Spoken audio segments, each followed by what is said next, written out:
नमस्कार, हिंद टीवी में आपका स्वागत है। फोबिया यानी कि डर। किसी भी व्यक्ति को किसी दूसरे चीज़ों से डर लगता है। किसी को ऊंचाई से डर लगता है, किसी को पानी से डर लगता है, किसी को गहराई से डर लगता है, तो किसी को दूसरे किसी साधन से डर लगता है, चाहे स्पीड हो या फिर किसी व्यक्ति से डर लगता है। यानी कि किसी का डर जब उसके ऊपर हावी हो जाए तो उसे फोबिया कहा जाता है। और राहुल गांधी को भी ऐसा ही एक फोबिया है। राहुल गांधी के अंदर एक ऐसा डर है जिसे फोबिया का नाम ही दिया जा सकता है, और ये है यूथ फोबिया। यानी कि राहुल गांधी को युवा नेताओं से डर लगता है, इसलिए कांग्रेस के अंदर युवा नेताओं का इस्तेमाल तो किया जाता है, लेकिन जब उनको कमान सौंपने की बारी आती है तो कांग्रेस पीछे हट जाती है और कमान किसी भी बुजुर्ग नेता को ही सौंपती है जो गांधी नेहरू परिवार के लॉयल रहे हैं, भरोसेमंद रहे हैं। क्योंकि राहुल गांधी को खुद भी भरोसा नहीं है कि जिन युवा नेताओं की टीम उन्होंने खुद खड़ी की थी उसमें से कौन उन्हें चुनौती दे दे। इसलिए युवा लीडरशिप से उन्हें हमेशा से एक डर बना रहा है, और यही कारण है कि कई राज्यों में कांग्रेस की दुर्दशा के लिए जिम्मेदार राहुल गांधी का ये उत्थफोबिया ही है। अगर बात करें तो साउथ से लेकर नॉर्थ ईस्ट तक कई स्टेट में राहुल गांधी के इस उत्थफोबिया के कारण कांग्रेस की बर्बादी हुई है। अगर साउथ में देखें तो आंध्र प्रदेश में आज कांग्रेस एक एक सीट के लिए तरस रही है। एक माने तो पूरी तरह से आंध्र प्रदेश से कांग्रेस आउट हो चुकी है, क्योंकि राहुल गांधी के इसी यूथ फोबिया ने वहां पर लीडरशिप की समस्या कांग्रेस के लिए खड़ी कर दी थी। जब वाईआरएस की मौत हुई थी तो उसके बाद कांग्रेस के अंदर एक गुट का मानना था कि सहानुभूति का फायदा उठाना चाहिए और जगन मोहन रेड्डी को सीएम बनाया जाना चाहिए। लेकिन राहुल गांधी को यह पसंद नहीं था, क्योंकि उन्हें लग रहा था कि अगर जगन मोहन रेड्डी जैसे युवा नेता सीएम बनेंगे तो उसके बाद पूरे साउथ में कांग्रेस को राहुल गांधी के लिए चुनौती खड़ी कर सकते हैं और वो एक अलग तरीके की राजनीति करेंगे, जिससे कांग्रेस के अंदर जगन मोहन रेड्डी का कद बढ़ेगा और उससे राहुल गांधी की चुनौती भी बढ़ेगी।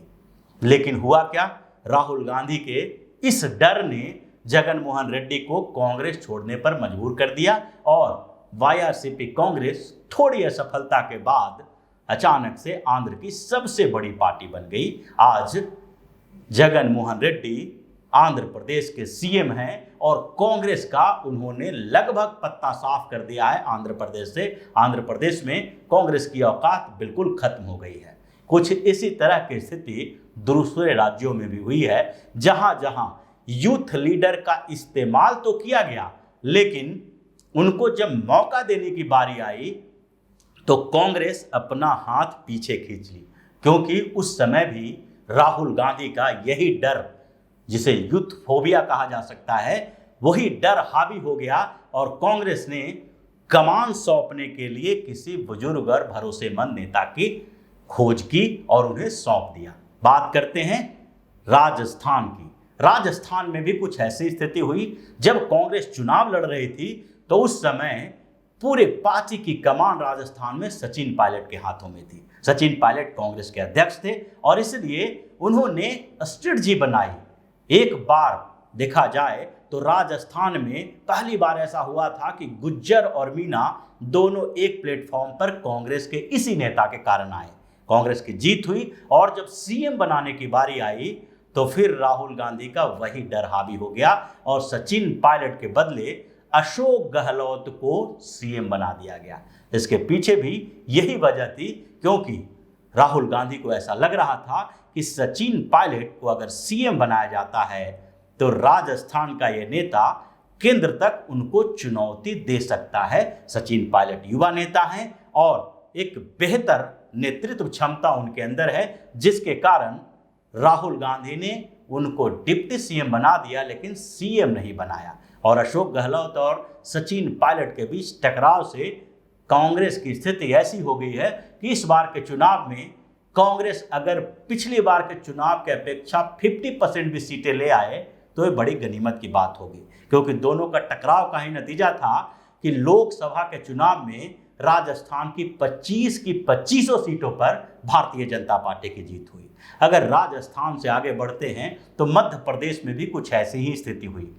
मध्य प्रदेश के चुनाव हुए, कांग्रेस को सत्ता मिली, सरकार बनाई गई, लेकिन जब मुख्यमंत्री चुनने की बात आई तो ज्योतिरादित्य सिंधिया के बदले वहां पर दो बुढ़े नेताओं का नाम सामने आया। एक तरफ दिग्विजय सिंह तो दूसरी तरफ कमलनाथ। ये दोनों कई सालों से राजनीति कर चुके हैं और अब इन्हें संगठन में रखना चाहिए, शासन में नहीं। लेकिन फिर भी राहुल गांधी को लगा ऐसा नहीं हो सकता, अगर इस तरह से ज्योतिरादित्य सिंधिया को हम वहां की कमान सौंप देंगे तो उसके बाद ये भी हमारे लिए चुनौती बन सकते हैं। इसलिए सिंधिया को दरकिनार कर दिया गया और धीरे धीरे स्थिति यहाँ तक बिगड़ गई कि ज्योतिरादित्य सिंधिया ने कांग्रेस की सरकार गिरा दी। और अब कांग्रेस किस दुविधा में है ये समझ से परे की बात है, क्योंकि ज्योतिरादित्य सिंधिया अपने स्तर पर कांग्रेस को इतना कमजोर कर चुके हैं कि इस बार जो विधानसभा का चुनाव मध्य प्रदेश में होना है उसमें भी कांग्रेस पिछले बार से बहुत ही खराब प्रदर्शन करने वाली है, क्योंकि अभी भी वहां गुटबाजी तेज है। अगर उससे आगे नॉर्थ ईस्ट की तरफ बढ़े तो यही स्थिति कांग्रेस की रही है। आज नॉर्थ ईस्ट के किसी भी स्टेट में राज्यसभा का एक भी सदस्य कांग्रेस के पास नहीं है, न किसी में राज्य में उसकी सरकार है।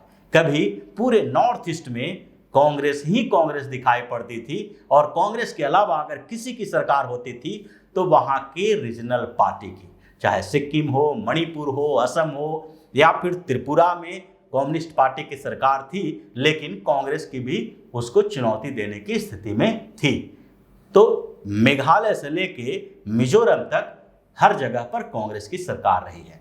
लेकिन राहुल गांधी के एक ऐसे ही डर ने पूरे नॉर्थ ईस्ट से कांग्रेस का सफाया कर दिया।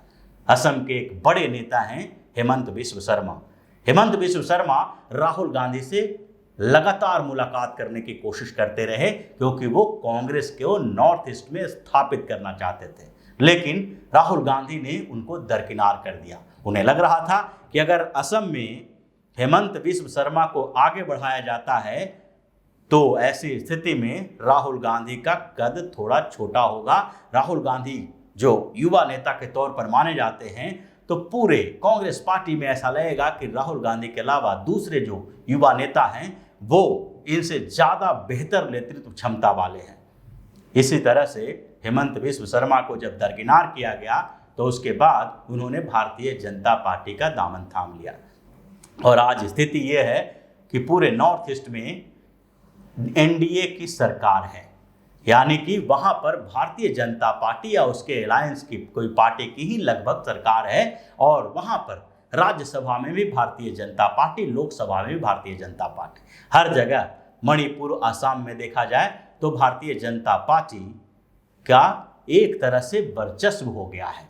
नॉर्थ ईस्ट में के उस बड़े नेता को जिसने भारतीय जनता पार्टी को वहां स्थापित किया, उस हेमंत बिस्व शर्मा को चुनाव के बाद असम का मुख्यमंत्री बना दिया गया, क्योंकि भारतीय जनता पार्टी में न तो प्रधानमंत्री नरेंद्र मोदी या फिर न तो अमित शाह और दूसरे नेता जो हैं उन लोगों को किसी भी स्तर पर किसी युवा नेता से डर है।